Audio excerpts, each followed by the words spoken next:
تو نبی دی ناموس نال غداریاں کر کے پیسے لین دے قوماں کولو، تمہیں پتہ ہی نہیں ہے حضور کی عزت کا مسئلہ کیا ہے۔ تو رب سب سے بڑا غیور ہے، حضور نے فرمایا سب تو بڑا غیرت مند رب ہے۔ جناب یوسف علیہ السلام دے بھائیاں نے جناب یوسف علیہ السلام نو کھوہ وچ سٹیا نا تے قافلہ آ گیا، انہیں ڈول پایا تے جناب یوسف ڈول پکڑ کے تے کنویں دے باہر آ گئے۔ قالو یا بشرا ھذا غلام، وہ کہنے لگے وہ کتنی خوشخبری والی بات ہے، یہ تے وچوں بچہ خوبصورت نکل آیا۔ بھائی پھر نسدے آئے، انہیں کہا تھا ساڑھا بھجیا ہوا غلام ہے، انہیں کہا ان کی پروگرام ہے، انہیں کہا وَشَرَوْا بِثَمَنٍ بَخْسٍ دَرَاهِمَ مَعْدُودَةٍ وَكَانُوا فِيهِ مِنَ الزَّاهِدِينَ، انہیں کہا سی غلام بیچنا ہے، نسن دی بڑی بھیڑی عادت ہے، چاند کھوٹے درہم ہی دے دیو، اسی یہ غلام بیچنا ہے۔ جناب یوسف دی قیمت لگی بازار مصر وچ۔ اے علماء کم از کم 6 مہینے جمعہ پڑھا سکتے ہیں سورہ یوسف دے ہوتے، تسی کیوں نہ پڑھا دے جمعے؟ سورہ یوسف پڑھ کے دسو قوم نو کہ جناب یوسف دی صرف قیمت پئی ہے بازار وچ۔ رب 7 سال قات لے آیا مصر وچ، 7 سال قات سالی آ گئی۔ دودھ پیندا بچہ بھی جدو جناب یوسف دے پیراں وچ وکیا نہیں سی نا، دودھ پیندا بچہ بھی جدو ماں پہ ویچ کے نہیں سننا گئے، اس وقت تا رب قات نہیں ہٹایا۔ رب اپنے نبیوں دی عزت دے بارے اتنا غیور ہے، وہ تو جناب یوسف ہے، اور امام الانبیاء کی بات تو ہے ہی ایرانی۔ اسے زندگی نو کچھ نہیں کرنا، اسے زندگی نو حضرت خبیب بن عدی دی قبر ہے جی کدھر نشان، حضرت خبیب بن عدی صحابی رسول دی قبر دا نشان ہے۔ مشرکین مکہ نے آپ نو سولیوں تے بدھیا، پہلے سولیوں تے بن کے نا پھر انہاں پورے عرب نو بلایا، انہاں کیا امام الانبیاء دے غلامہ نے جدہ جدہ بندہ ماریا، جنہوں نقصان پہنچایا، ایک غلام قابو آ گیا خبیب بن عدی، اسی نو بند دیتا ہے سولیوں تے، آؤ تے تلواراں تے نیزے لے آؤ تے چھرے لے آؤ تے چاقو لے آؤ تے تیر لے آؤ، ایک بندے کو تسی بدلہ لو، تسی سوچ سکتے ہو ایک بندے کو کتنا بدلہ ہونا لے ہونا۔ سب تو زیادہ ظلم خبیب بن عدی نال ہویا، انہاں کینچیاں نال آ کے آپ دا ایک ایک جسم کٹیا، اور آپ نے پھر تختہ دار ہوتے ترانہ پڑیا۔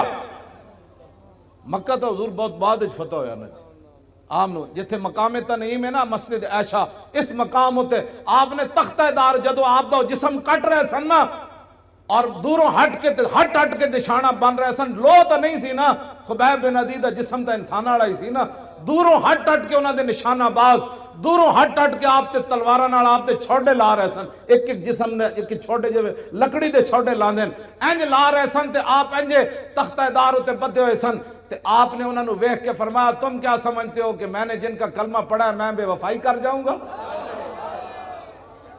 آپ نے تختہ دار ہوتے پھر ترانہ پڑھیا، اور ترانہ تا محفوظ رہ گیا کہ حضرت سعید بن عامر الجمحی بعد جدو مسلمان ہوئے تھے ہمس دے گورنر بنے، تے فاروق اعظم کو شکایت آئیاں بھئی گورنر نو مرگی دی بیماری ہے، 4 شکایتاں، اے علماء بیان کرو، اور کیوں نہ بیان کر دے تسی سیاست؟ انہوں نے کہا رسول اللہ 10 سال خود سیاست کی تھی، ممبر تے بھی حضور ہی بیٹھے، تختوں تے بھی حضور ہی بیٹھے، عدالتہ بھی رسول اللہ دیا سن، بازارہ بھی حضور دا دین سی، کیوں نہیں تسی بیان کر دے؟ تو انہوں کمیٹیاں کہہ دیا مولوی صاحب تسی سیاست دان ہو گئے ہو، انہوں نے کہا جس نبی دا میں کلمہ پڑھیا ہو نبی نے سیاست کی تھی۔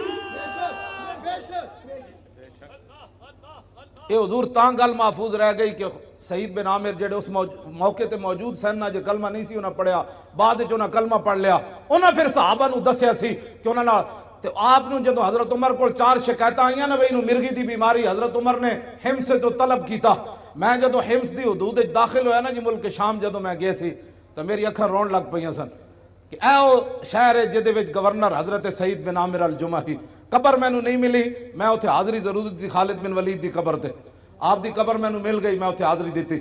بہرحال سعید بن عامر الجمحی جدو حضرت عمر کو آئے نا 4 شکایتاں سن، انہاں وچ ایک مرگی دی بیماری، آپ نے فرمایا تو انہوں مرگی دی بیماری روزانہ ڈھائے پاندے ہو بے ہوش ہو جاندے ہو؟ آپ نے عرض کی تھی نہیں، انہوں نے کہا پھر بے ہوش کیوں ہوندے ہو؟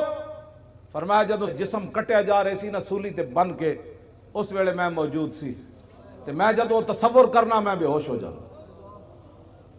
اتنا بڑا ظلم ہویا سی حضرت خبیب بن عدی نال۔ خبیب بن عدی نے تختہ دار تے ترانہ پڑھیا، سنا دے ماں لقد جمع الاحزاب حولی والبوا قبائلهم واستجمعوا كل مجمعی وكلهم مبدل عداوت جاہد علی لانی فی وساق بمضیعی وقد جمعوا ابناءهم ونساءهم وقربت من جزع طويل ممنعي وقد خيروني الكفر والموت دونا وحملت عيناي من غير مجزعي فلست بمبد للعدو تخشعا ولا جزعا إني إلى الله مرجعي وما بي حذار الموت إني لمیت ولكن حذاري جحم نار ملفعی. جب آپ دا جسم کٹ رہے سن تو اس شعر دا معنی میں فرمایا میں موت سے نہیں ڈرتا، موت تو ایک دن آنی ہے. وما بی حذار الموت انی لمیت، فرمایا موت میرا کچھ نہیں بگاڑ سکتی، آج نہیں تو کل تو اس نے آنا ہی تھا. ولیکن حذاری جحم نار ملفعی، میں تے اس جہنم دی اگ دے شعلے کو ڈرنا جڑا پورا لپیٹ چ لے لوے گی. ہاں فرمایا موت سے میں نہیں ڈرتا، میں تو اس آگ سے ڈرتا ہوں کہ حضور سے بے وفائی ہو گئی تو پھر کیا ہوگا.